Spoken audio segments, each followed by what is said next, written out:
For the past 300 years, opera has served up the heights and depths of the human experience, only bigger, more colorful, and more dramatic than real life. For the past 30 years, Opera Theater of St. Louis has been bringing the best of opera to St. Louis audiences in English. Regardless of how dazzling the action is on stage, what goes on behind the scenes is every bit as amazing. You know, most people don't realize that when they're seeing an opera production, they're really seeing just the tip of the iceberg. And there's an incredible amount of preparation that goes into mounting a production. And in fact, we did a little head count today and figured out that there are about 415 people employed in this enterprise, and then a whole lot of volunteers, probably an equal number of volunteers. Folks don't realize that everything is handcrafted, handmade, specifically for our productions in St. Louis.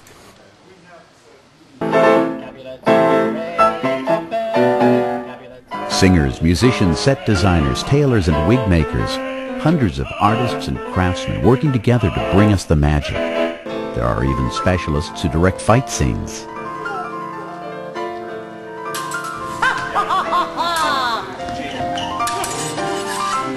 You can't talk about it, you dance about it. If you can't dance about it, you sing about it. If you can't sing about it, you fight about it. You know, so it's just escalating. What do you have left to tell this story? And the goal then is to be sure that these actors can do these fights, you know, 8 shows a week or however many, and not get hurt. But they have to sell it to the audience that they are hurt, that they look like they're trying to hurt the other person. But we do rapier work, rapier and dagger work, quarterstaff, sword and shield, broadsword, single sword, unarmed knife work. I've done some samurai sword shows. I've done things with maces and flails, found weapons, pencils, pens, coolers, anything that you can use to hurt somebody. In opera, there must be no bad hair days. I think nothing defines the quality of a production better than the wigs. If somebody has a bad wig in a theatrical production, it looks just terrible. I'm at a point now after 25 years that I can build a wig totally hand-tied in about 30 hours. Well, one hair at a time. A lot of the wigs that we make are custom-made, so we're able to make a head wrap just using cellophane tape and plastic, and we draw their hairline or lack of hairline onto the bag. And then we're able to make caps that's a heavy mesh. You can see within the lines of the stuffing.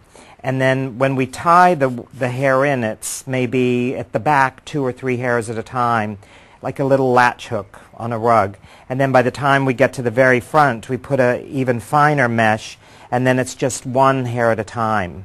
You can see right in here. And this sits on the singer's hairline, so we don't have very many bad hair days.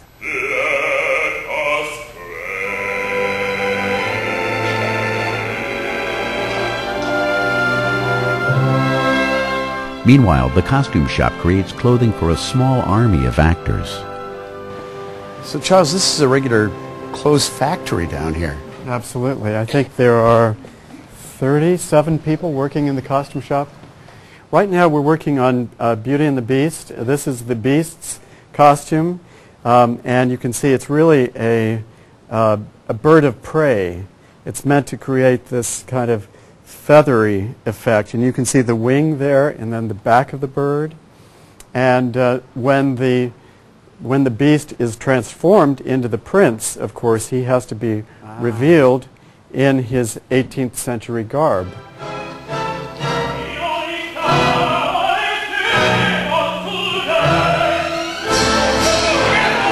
Surprisingly, for a genre with an image that is not exactly mainstream pop, audiences for opera are growing, particularly among young people. And, you know, they come to it without all of the baggage or inhibitions that some adults have. And after all, opera is multimedia. And there's a theory that opera appeals to the MTV generation. They are used to kind of 3-minute operas, multidiscipline, costumes, words, drama, effects, and so forth. And so opera is just MTV, in a way, on a bigger scale. I was 12 years old when I started taking voice lessons, and I wanted to be a pop singer. You know, I wanted to be a star on MTV. And my voice, though, was much more suited to opera. And I was thinking at age 12, I don't want to be an opera singer, that's boring. Little did I know. And I started going to opera more often, and I saw that it is so theatrical.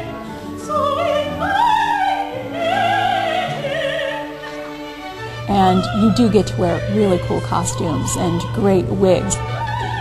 You get to work with great people, and it's so dramatic. I mean, in this opera, you know, I have love scenes, I get to kill myself, there's stabbing, there's a taking of poison. I mean, all in one show. And not many other jobs can boast that. So.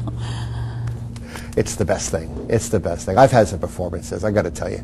I've had some performances that have been so terrible, but I've also had some great ones, you know, where you're up there and you love those people on stage and they're loving you back and looking back and forth at each other, and it will not be the same way the next time.